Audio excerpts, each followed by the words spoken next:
Marsha memandang keluar kaca dari balkon lantai 2 rumahnya. Hatinya sedang terbeban berat dengan tugas-tugas kuliah konseling yang sedang ia ikuti, terutama praktek mengkonseling 200 sesi yang harus dijalaninya. Padahal, menjadi konselor adalah panggilan pelayanannya.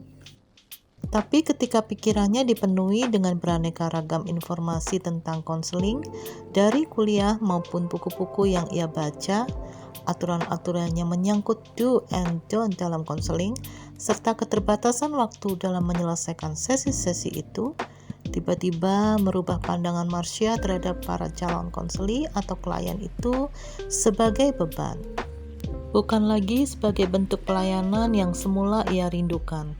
Masalah bertambah karena ternyata ia memiliki level stres yang cukup tinggi akibat perasaan tak percaya diri untuk mampu menyelesaikan tugas karena trauma masa lalunya.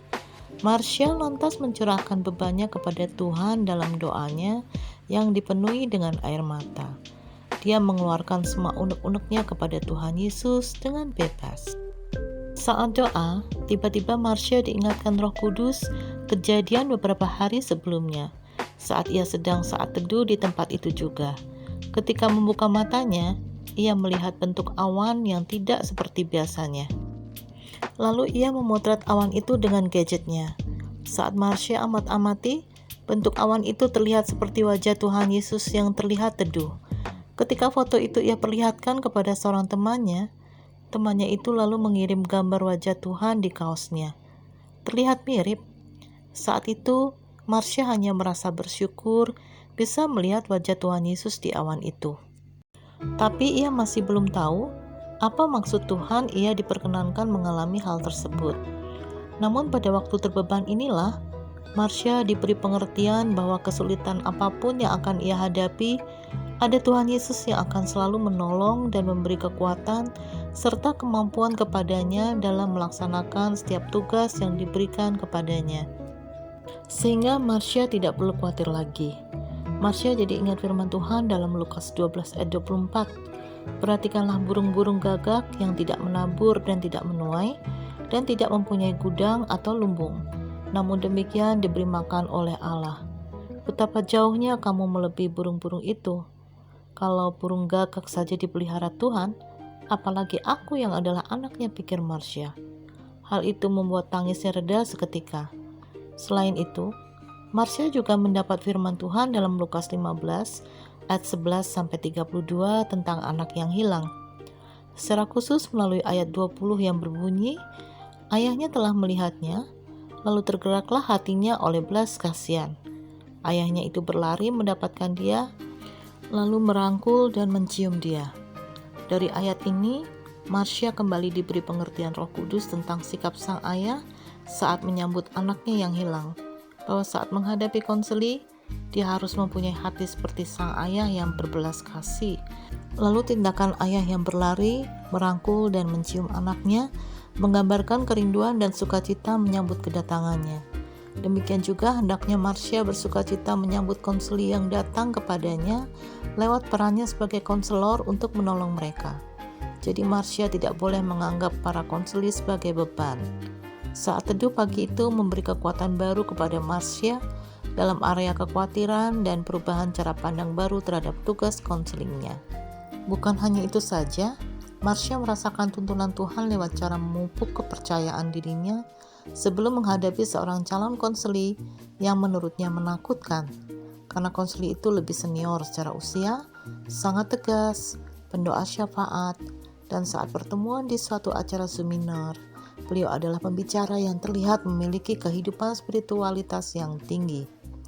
Marsha merasa kecil. Apa yang bisa dia lakukan untuk menolong konseli yang menurutnya lebih segalanya dari dia? Namun Tuhan selalu punya cara untuk menolong umatnya. Dia menuntut Marsha untuk latihan konseling dengan teman-temannya dulu. Kedekatan hubungan dalam pertemanan itu paling tidak membuat rasa nyaman dan sangat mengurangi kekhawatiran akan proses konseling. Meski begitu, masalah yang dikemukakan teman-temannya itu tetap masalah yang sebenarnya, bukan masalah yang dibuat-buat. Pada saat proses konseling, terkadang Marcia merasa bingung harus bilang apa. Namun Marcia selalu berdoa minta hikmat Tuhan, dan janji Tuhan atas pemeliharaannya seperti dalam saat teduhnya itu terbukti. Waktu konseling, Marcia bisa ngeflow saja.